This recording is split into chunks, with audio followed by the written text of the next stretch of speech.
കുലമില്ല, പൈതൃകമില്ല, രാജ്യമില്ല, സൈന്യമില്ല, ഒരു സാധാരണ മനുഷ്യൻ മാത്രമാണ്. ഇപ്പോൾ നമ്മളൊരു മാസ സിനിമയിൽ കാണുന്ന എൻട്രി പോലെയാണ്. അതായത് ഹസ്തിനപുരത്തെ അഭ്യാസ കാഴ്ച, രാജകുമാരന്മാർ, പാണ്ഡവരും കൗരവരും. കർണനോ അർജുനനോ ആരായിരുന്നു വീരൻ, ആരായിരുന്നു നന്മയുള്ളവൻ? നന്മയും വീര്യവും രണ്ട് കാര്യങ്ങളാണ്. പക്ഷെ ഇത് രണ്ടുപേരിലും ഉണ്ടായിരുന്നു. നമ്മൾ ഇവരിൽ ആരാണ് ഏറ്റവും നന്മയുള്ളത്, ഏറ്റവും വീരൻ ആരാണ് എന്നറിയുന്നതിന് മുമ്പ് ഈ മഹാഭാരതത്തെക്കുറിച്ച് നമുക്കൊരു ചെറിയ കാര്യം പറയാനുണ്ട്. അതായത് മഹാഭാരതം ഇത് കേൾക്കുന്ന എല്ലാവർക്കും അറിയാവുന്ന കഥകളാണ്, നമുക്ക് പുതുതായിട്ടൊന്നും പറഞ്ഞു കൊടുക്കേണ്ടതില്ല. പക്ഷെ എന്നാലും ഇത് ലോകത്ത് ഉണ്ടായിട്ടുള്ളതിൽ വെച്ച് ഏറ്റവും വലിയ ഇതിഹാസ കാവ്യമാണ്. ലക്ഷക്കണക്കിന് ശ്ലോകങ്ങളാണ് മഹാഭാരതത്തിലുള്ളത്. ഈ ലക്ഷക്കണക്കിന് ശ്ലോകങ്ങൾ ഒരു കാലത്ത് ഒരാൾ എഴുതിയതാണോ അതോ പല കാലങ്ങളിൽ പലരായിട്ട് എഴുതപ്പെട്ടതാണോ കൂട്ടിച്ചേർക്കപ്പെട്ടതാണോ എന്നൊന്നും കണ്ടുപിടിക്കപ്പെട്ടിട്ടില്ല. പക്ഷെ എന്നാലും ഇതിലുള്ളത് ലോകത്തെല്ലായിടത്തുമുണ്ട് എന്ന് പൊതുവെ പറയാറുണ്ട്. അത് എന്നാൽ നമ്മൾ ചോദിക്കാം, ക്രിസ്ത്യൻസിൻ്റെ പെരുന്നാൾ ഇതിനകത്തുണ്ടോ? ഇല്ല. മുസ്ലിംസിൻ്റെ കല്യാണങ്ങൾ ഇതിനകത്തുണ്ടോ? മൈലാഞ്ചി പാട്ടുണ്ടോ? ഇല്ല. പക്ഷേ എന്തുകൊണ്ട് അങ്ങനെ ചോദിക്കുന്നു എന്ന് ചോദിച്ചാൽ ലോകത്തെല്ലായിടത്തും പല കാര്യങ്ങളുണ്ട്. അതെല്ലാം ഇതിനകത്തുണ്ടോ എന്ന് ചോദിച്ചാൽ ചിലപ്പോൾ നമുക്ക് കാണാൻ സാധിച്ചില്ല. പക്ഷേ ഒരു മനുഷ്യൻ അയാളുടെ ജീവിതത്തിൻ്റെ ജനനം മുതൽ മരണം വരെ അനുഭവിക്കുന്ന എല്ലാ സങ്കടങ്ങളുടെയും സംഘർഷങ്ങളുടെയും പ്രതിസന്ധികളുടെയും ഘട്ടത്തിൽ എവിടെ നിന്ന് അയാൾ മഹാഭാരതത്തിലേക്ക് തിരിഞ്ഞു നോക്കിയാലും അയാൾക്ക് അയാളെ മഹാഭാരതത്തിൽ കാണാൻ സാധിക്കും. പകയുടെ, പ്രതികാരത്തിൻ്റെ, പ്രണയത്തിൻ്റെ, രതിയുടെ, അങ്ങനെ എല്ലാറ്റിനും ഓരോ അധ്യായങ്ങൾ തന്നെ മഹാഭാരതത്തിലുണ്ട്. എല്ലാവർക്കും ഓരോ മനുഷ്യന്റെ സങ്കടങ്ങളുടെ ചെറിയ അംശങ്ങൾ പോലും മഹാഭാരതത്തിൽ വളരെ വിശാലമായി കാണാൻ സാധിക്കും നമുക്ക്. അവിടെയാണ് അർജുനനും കർണനും രണ്ട് പില്ലറുകളായിട്ട് നിൽക്കുന്നത്. അതായത് ഒരു ബിൽഡിംഗ് നമ്മൾ കൺസ്ട്രക്ട് ചെയ്യുമ്പോൾ അതിന് നമ്മൾ ബലവത്തായ പില്ലറുകൾ കൊടുക്കും. അതുപോലെയാണ് മഹാഭാരതത്തിൽ ഈ രണ്ട് കഥാപാത്രങ്ങളും രണ്ട് പില്ലറുകൾ പോലെ ഒരാൾ കൗരവപക്ഷത്തും ഒരാൾ പാണ്ഡവപക്ഷത്തും ഇങ്ങനെ നിൽക്കുന്നത്. ഇവിടെ രണ്ടുപേരുടെയും വീര്യത്തെയും മേന്മയും കുറിച്ച് നമ്മൾ സംസാരിക്കുമ്പോൾ പ്രധാനപ്പെട്ട ഒരു ഘടകം രണ്ടുപേരുടെയും പരിസരങ്ങൾ, രണ്ടുപേരുടെയും ജനനവും ജീവിതവും അവരുടെ വളർച്ചയും ഒക്കെ നമ്മൾ പറയേണ്ടതുണ്ട്. അതായത് അർജുനൻ ജനിച്ചത് കുന്തിയുടെ മകനായിട്ടാണ്, രാജകുമാരനായിട്ട് ജനിച്ച് എല്ലാ സൗഭാഗ്യങ്ങളോടും കൂടിയാണ് വളരുന്നത്. എന്നാൽ ഇതേ കർണനും കുന്തിയുടെ മകനാണ്. പക്ഷെ അയാൾ വളർന്നത് അതിരഥന്റെയും രാധയുടെയും മകനായിട്ടാണ്. രാധേയനായ കർണൻ എന്നാ പറയും, സൂതപുത്രനായിട്ടാണ് വളരുന്നത്. ആ സൂതപുത്രൻ ആരായിരുന്നു എന്ന് ചോദിച്ചാൽ ധൃതരാഷ്ട്രരുടെ കുതിരക്കാരനായ അതിരഥന്റെ വളർത്തുമകനായിട്ടാണ് ഇയാൾ വളരുന്നത്. അപ്പോൾ ഇയാൾക്ക് പാണ്ഡവരോടും കൗരവരോടും ഒപ്പം വളരാനുള്ള എല്ലാ സൗകര്യങ്ങളും അവിടെ ഉണ്ടായിരുന്നു. പക്ഷെ എപ്പോഴും ഇയാൾ കുതിരക്കാരനായിരുന്നു. ഇയാൾ തൻ്റെ മകനാണെന്നുള്ള രഹസ്യം ആർക്ക് മാത്രമേ അറിയാമായിരുന്നുള്ളൂ? ആകെപ്പാടെ അറിയാമായിരുന്നത് കുന്തി ദേവിക്ക് മാത്രമാണ്. എന്നാൽ ഇവർ ആരോടെങ്കിലും പറഞ്ഞിട്ടുമില്ല. ഇതറിയുന്നത് പിന്നീട് യുദ്ധത്തിന്റെ ഘട്ടത്തിലാണ്. എല്ലാ ഘട്ടങ്ങളിലും അർജുനനൊത്ത എതിരാളി ആയിട്ട് തന്നെയാണ് കർണൻ രൂപപ്പെട്ടത്. അതിൻ്റെ ഉദാഹരണം കർണന്റെ ആദ്യത്തെ എൻട്രി തന്നെ നമ്മളൊരു മാസ സിനിമയിൽ കാണുന്ന എൻട്രി പോലെയാണ്. അതായത് ഹസ്തിനപുരത്തെ അഭ്യാസ കാഴ്ച, രാജകുമാരന്മാർ, പാണ്ഡവരും കൗരവരും, ഇവരുടെ കഴിവുകൾ ജനങ്ങൾക്ക് മുൻപിൽ ആയുധ കാഴ്ചകൾ പ്രദർശിപ്പിക്കുന്ന വേദിയിൽ അർജുനൻ കാണിച്ച കാഴ്ചകൾ കണ്ട് ജനങ്ങളിങ്ങനെ അന്തം വിട്ടിരിക്കുകയാണ്. അപ്പോൾ കൃപാചാര്യർ എന്ന് പറയുന്ന ഇവരുടെ ഗുരുനാഥൻ അർജുനനെ പുകഴ്ത്തി, ഇവൻ ലോകൈക വീരൻ, വില്ലാളി വീരൻ എന്ന് പറഞ്ഞിട്ടാണ് പുകഴ്ത്തി കൊണ്ടുവന്ന് ഈ അഭ്യാസ കാഴ്ചകളെല്ലാം കാണിക്കുന്നത്. അപ്പോൾ ഒരു മനുഷ്യനെ എത്ര പുകഴ്ത്താമോ അതിനറ്റത്ത് വരെ പുകഴ്ത്തിക്കൊണ്ട് നിൽക്കുകയാണ്. ഈ ഘട്ടത്തിലാണ് കർണൻ അവിടേക്ക് വരുന്നത്. ഇവിടെ വരുന്ന കർണൻ ചെയ്യുന്നത് എന്താണെന്ന് ചോദിച്ചാൽ ഇയാൾ ചെയ്ത വിദ്യകൾ ഇതിനേക്കാൾ മനോഹരമായി കാണിക്കുകയാണ്. അർജുനൻ ചെയ്ത വിദ്യകൾ അതിനേക്കാൾ മനോഹരമായി കാണിക്കുകയാണ് ചെയ്യുന്നത്. അപ്പോൾ ജനങ്ങൾ അത്ഭുതപ്പെട്ടു പോയി. അപ്പോൾ അർജുനനോട്, എല്ലാവരോടും, സഭാവാസികളോടും ഗുരുനാഥന്മാരോടും കർണൻ ആവശ്യപ്പെടുന്നത് എനിക്ക് അർജുനനോട് ദ്വന്ദ്വയുദ്ധം ചെയ്യണം, അർജുനനോട് യുദ്ധം ചെയ്യണം, അതിന് നിങ്ങൾ അനുവദിക്കണം. അപ്പോൾ ഈ കൃപാചാര്യർക്കും എല്ലാം ഭയമായി. അപ്പോൾ അതിന്, അതായത് യുദ്ധം ചെയ്താൽ കർണനേക്കാൾ വലിയ വില്ലാളി വീരനാണ്. അപ്പം തന്നെ കർണൻ എന്ന്, അർജുനനേക്കാൾ വലിയ വില്ലാളി വീരനാണ് കർണൻ എന്ന് ആ നിമിഷം തന്നെ കർണൻ തെളിയിച്ചു കഴിഞ്ഞു. അപ്പൊ ഇനി യുദ്ധം ചെയ്താൽ എന്താവും എന്നൊരു പേടി ഇവരുടെ മനസ്സിലിങ്ങനെ. രാജകുമാരന്മാർ തോൽക്കാൻ പാടില്ലല്ലോ. അങ്ങനെ അതിന് ബുദ്ധിപരമായി ആചാര്യനൊരു വഴി കണ്ടെത്തി. അവർ ചോദിച്ചു, രാജാക്കന്മാരോട് യുദ്ധം ചെയ്യാം, നിനക്ക് ദ്വന്ദ്വയുദ്ധത്തിന് അവസരം തരാം, പക്ഷെ ഒരു കണ്ടീഷനുണ്ട്. ഈ കണ്ടീഷൻ എന്താണെന്ന് ചോദിച്ചാൽ, ഇവൻ കുന്തിപുത്രൻ, പാണ്ഡു മഹാരാജാവിൻ്റെ പുത്രൻ. രാജാക്കന്മാരോട് മാത്രമേ യുദ്ധം ചെയ്യാറുള്ളൂ. നീ ആരാണ്, നിന്റെ കുലം ഏതാണ്, പൈതൃകം ഏതാണ്? അപ്പോൾ ഈ ചോദ്യം ചോദിക്കുമ്പോൾ കർണൻ ഒന്നും പറയാൻ പറ്റാതെ നിൽക്കുകയാണ്. കുലമില്ല, പൈതൃകമില്ല, രാജ്യമില്ല, സൈന്യമില്ല, ഒരു സാധാരണ മനുഷ്യൻ മാത്രമാണ്. ഈ സമയത്താണ് ഇവിടെ എന്തോ ബഹളം കേൾക്കുന്നു എന്ന് കേട്ടിട്ട് ഇയാളുടെ അച്ഛൻ അതിരഥൻ ഓടി വരുന്നത്, മോനെ എന്ന് വിളിച്ചുകൊണ്ട്.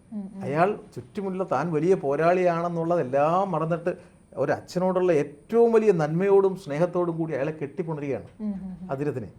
ആ സന്ദർഭത്തിൽ ആ സ്നേഹം കണ്ട് ഈ സദസ്സ് മുഴുവൻ അമ്പരന്ന് നിൽക്കുമ്പോൾ എല്ലാവരും ഇയാളെ സൂതന്റെ മകനെ എന്ന് വിളിച്ച് അധിക്ഷേപിക്കുന്നു. ഇവിടെയാണ് കർണൻ എന്ന് പറയുന്ന ആള് മരിക്കുന്നു. അയാൾ മാനസികമായി അയാൾ മരിക്കുകയാണ്. കർണൻ അയാൾ അവിടെ തീരുന്നു. പിന്നെ കർണൻ ഇല്ല. ഈ സമയത്താണ് അവിടേക്ക് ദുര്യോധനന്റെ വരവ്. അയാളുടെ എൻട്രി അവിടെയാണ്. അതൊരു വല്ലാത്ത മാസ് എൻട്രിയാണ്. അതായത് ദുര്യോധനൻ വന്ന് ചോദിക്കുന്ന ഒരു കാര്യം, ഇത്രയും വലിയ വീരനെ പ്രസവിച്ചത് ഒരു മാൻപേടയാണെന്ന് എങ്ങനെ പറയാൻ കഴിയും? ഇയാൾ ഇത്രയും വലിയ വീരനാണ്, ഇയാൾ രാജാവ് അല്ലെങ്കിൽ രാജാവ് അല്ലെന്നത് കൊണ്ടാണോ അർജുനനോട് യുദ്ധം നിഷേധിക്കുന്നത്? എങ്കിൽ എനിക്ക് പൈതൃകമായി കിട്ടിയ അംഗരാജ്യം ദാനമായി നൽകി ഞാൻ ഇയാൾ രാജാവാക്കുന്നു എന്ന് പറഞ്ഞ് ദുര്യോധനൻ അവിടെ വെച്ച് ആ സന്ദർഭത്തിൽ കർണനെ ആ രാജ്യത്തിൻ്റെ രാജാവാക്കി. അപ്പോൾ അവിടെ കർണന് ദുര്യോധനന് നൽകുന്നത് ഒരു രണ്ടാം ജന്മമാണ്. അപ്പോൾ ഇവിടെയാണ് കർണൻ എന്ന് പറയുന്നയാൾ ശിരസ്സുയർത്തി നിൽക്കുന്നത്. ഇപ്പുറത്ത് അർജുനന് അപ്പോഴും രാജാക്കന്മാർ അനുഭവിച്ച സൗഭാഗ്യങ്ങളെല്ലാം ഉണ്ടായിരുന്നു. ഇവിടെ കുന്തിദേവി മോഹാലസ്യപ്പെട്ടു വീണതൊക്കെ ചരിത്രമാണ്, കഥയാണ്. ഇത് കഴിഞ്ഞ് പിന്നീട് അങ്ങോട്ട് പോകുമ്പോഴും സ്വയംവരത്തിലും, അതായത് ദ്രൗപദിയെ കല്യാണം കഴിക്കുന്ന ഘട്ടത്തിൽ പോലും ദ്രൗപദി അർജുനനെ കല്യാണം കഴിക്കാൻ വേണ്ടി സ്വയംവരത്തിൽ തയ്യാറായിരിക്കുന്നു. കൃഷ്ണന്റെ സുഹൃത്താണ് അർജുനൻ, അതുകൊണ്ടാണ് അവൾ അർജുനനെ പ്രേമിച്ചതെന്നും പറയപ്പെടുന്നുണ്ട്. ഇതേ ഘട്ടത്തിൽ ഇവിടെയും കർണന്റെ വരവുണ്ട്. കർണൻ കാണിച്ച അതേ വിദ്യകളെല്ലാം അതിനേക്കാൾ മനോഹരമായി ഇയാൾ കാണിക്കുമ്പോഴാണ് അവൾ പറയുന്നത്, ഞാൻ സൂതപുത്രനെ അർജുനൻ കാണിച്ച വിദ്യകൾ അതിനെ ആ ധനുസ് എടുത്ത് ഉയർത്തുകയാണ്. ആ ധനുസ് എടുത്ത് ഉയർത്തിയാൽ, വില്ല് കുലച്ചാൽ സ്വയംവരം ചെയ്യാം. പക്ഷേ എന്തു ചെയ്യും? സൂതന്റെ പുത്രനെ വരിക്കില്ല എന്ന് പറഞ്ഞ് അവൾ അവിടെ ഒഴിവാക്കി. അവിടെയും അർജുനൻ രക്ഷപ്പെട്ടു. പിന്നെ യുദ്ധത്തിൻ്റെ പല ഘട്ടങ്ങളിലും ഈ അർജുനൻ ഒരുപാട് സഹായങ്ങൾ കിട്ടിയിട്ടുണ്ട്. കർണനെ കവചകുണ്ടലങ്ങൾ എരന്നു വാങ്ങി ചതിച്ച് ഇപ്പുറത്ത് ധൈര്യം കൊടുത്തു. അവസാനം പല ഘട്ടങ്ങളിലും കർണന് ഈ യുദ്ധത്തിലുടനീളം ഇവരെ കൊല്ലാനുള്ള അവസരം കിട്ടിയിട്ടുണ്ട്. പക്ഷെ അയാൾ കൊന്നിട്ടില്ല. അയാൾക്കൊരു വാക്ക് കൊടുത്തിരുന്നു, ഞാൻ അർജുനനെ മാത്രമേ കൊല്ലൂ എന്ന് വാക്ക് കൊടുത്തു. അതായത് അയാൾ യുദ്ധത്തിന് തൊട്ട് മുമ്പ് സൂര്യനെ പ്രണമിച്ച് നിൽക്കുമ്പോൾ കുന്തിദേവി വന്ന് പറയും, മകനെ നീ എൻ്റെ മകനാണ്, നീ കൗരവപക്ഷത്തല്ല, ഇവിടെയാണ് നിൽക്കേണ്ടത്.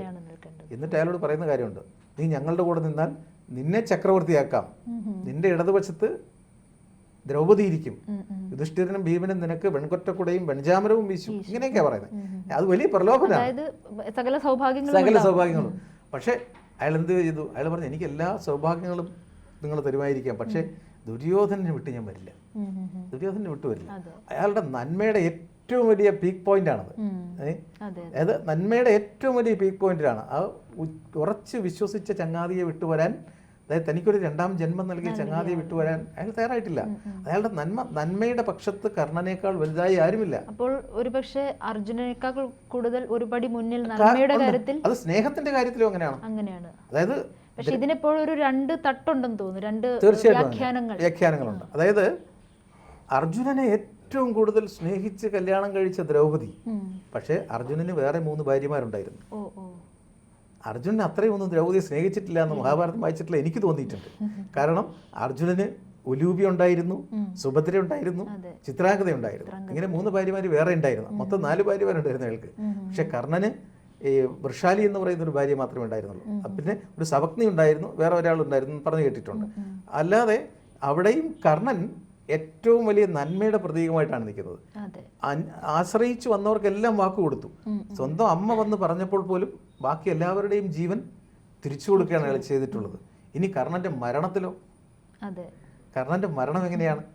അതായത് യുദ്ധം നടന്നുകൊണ്ടിരിക്കുമ്പോൾ തേരിൻ്റെ ചക്രം താഴ്ന്നു പോയി.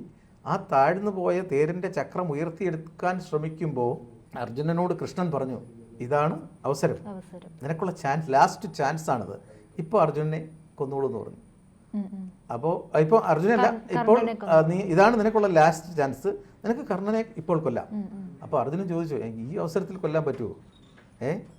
അപ്പോൾ അതിന് കൃഷ്ണൻ മറുപടി പറയുന്ന ഒരു വാക്കുണ്ട്, എടാ മണ്ട, ദിവ്യാസ്ത്രങ്ങളൊന്നും അവൻ്റെ കയ്യിലില്ല. നിന്നെ കൊല്ലാൻ വെച്ചിരുന്ന ആയുധം അവൻ ഘടോത്കചിന് വേണ്ടി ഉപയോഗിച്ചു, ശരിയാണ്. പക്ഷേ ദിവ്യാസ്ത്രങ്ങളൊന്നുമില്ലെങ്കിലും ആയുധമേന്തി നിൽക്കുന്ന കർണനെ തോൽപ്പിക്കാൻ നിനക്ക് ജന്മത്ത് പറ്റത്തില്ല. നിന്നേക്കാൾ എത്രയോ മടങ്ങ് വലിയ വില്ലാളിയാണ് കർണൻ എന്ന് കൃഷ്ണൻ തന്നെ അർജുനനോട് പറയുന്നത്. അപ്പോൾ ആരാണ് യഥാർത്ഥ വില്ലാളി? അർജുനനേക്കാൾ വലിയ വില്ലാളി ആരാണെന്ന് കൃഷ്ണൻ പറഞ്ഞിട്ടുണ്ട്. നന്മയുടെ പക്ഷത്തു നിന്ന് നോക്കുമ്പോഴും ആരാണ്? കർണൻ തന്നെയാണ്. നന്മയുടെയും വീര്യത്തിൻ്റെയും ഏറ്റവും വലിയ ഔന്നത്യത്തിൽ നിൽക്കുന്നയാൾ ശരിക്കും കർണൻ തന്നെയാണ്. ആ കർണൻ്റെ, അതായത് നന്മയുടെ വേറൊരു കാര്യം കൂടി അയാൾ പറഞ്ഞിട്ടുണ്ട്, എൻ്റെ മരണം കൊണ്ടൊരു പുൽക്കൊടി പോലും കത്തിക്കരിയാൻ പാടില്ല. അതുകൊണ്ട് അദ്ദേഹത്തെ ഏരകപ്പുല്ല് പോലും വളരാത്ത കന്യാഭൂവിൽ, അതായത് കന്യാഭൂമി എന്ന് പറഞ്ഞാൽ പാറപ്പുറമാണ്, ഒരു പാറയുടെ പുറത്താണ്, അവിടെ പുല്ല് പോലും കിളിക്കില്ല. അങ്ങനെയുള്ള സ്ഥലത്ത് കൃഷ്ണൻ തന്നെ ചിതയൊരുക്കിയാണ് കർണന് അന്ത്യയാത്ര കൊടുത്തു വിടുന്നത്. ആ ചിതയിൽ ചാടി കർണന്റെ ഭാര്യ വൃഷാലി മരിക്കുകയാണ്. അപ്പോൾ അങ്ങനെ കൃഷ്ണന് കർണനോട് അത്ര വലിയ സ്നേഹം ഉണ്ടായിരുന്നു. അത് അത്ര വലിയ പോരാളിയായതുകൊണ്ടും അത്ര വലിയ നന്മയുള്ളത് കൊണ്ടും ആണ്. അപ്പോൾ നമ്മൾ മഹാഭാരതത്തിലുടനീളം നോക്കിയാൽ എല്ലാ സ്ഥലങ്ങളിലും അർജുന വീര്യത്തെക്കാൾ മുന്നിൽ നിന്നത് കർണവീര്യം തന്നെയാണ്. കർണൻ തന്നെയാണ് വലിയ വീരൻ, അക്കാര്യത്തിൽ ഒരു സംശയമില്ല. ജ്യോതിഷമോ വാസ്തുവോ പൂജയോ നിങ്ങൾക്ക് ആവശ്യമുണ്ടോ? താഴെ കാണുന്ന നമ്പറിൽ വാട്സപ്പ് ചെയ്യൂ. നിങ്ങൾ ചെയ്യേണ്ടത് ഇത്രമാത്രം: താഴെ കാണുന്ന നമ്പർ നിങ്ങളുടെ മൊബൈലിൽ സേവ് ചെയ്യൂ. അതിനുശേഷം ഞങ്ങളുടെ നമ്പറിലേക്ക് വാട്സപ്പിലേക്ക് ഹായ് അയയ്ക്കൂ. ജ്യോതിഷ സംബന്ധമായ എല്ലാ ആവശ്യങ്ങൾക്കും ABC മലയാളം നിങ്ങളോടൊപ്പമുണ്ട്. ജ്യോതിഷവുമായി ബന്ധപ്പെട്ട എല്ലാ വിശേഷങ്ങളും നിങ്ങളിലേക്കെത്താൻ ABC ജ്യോതിഷം സബ്സ്ക്രൈബ് ചെയ്യുക.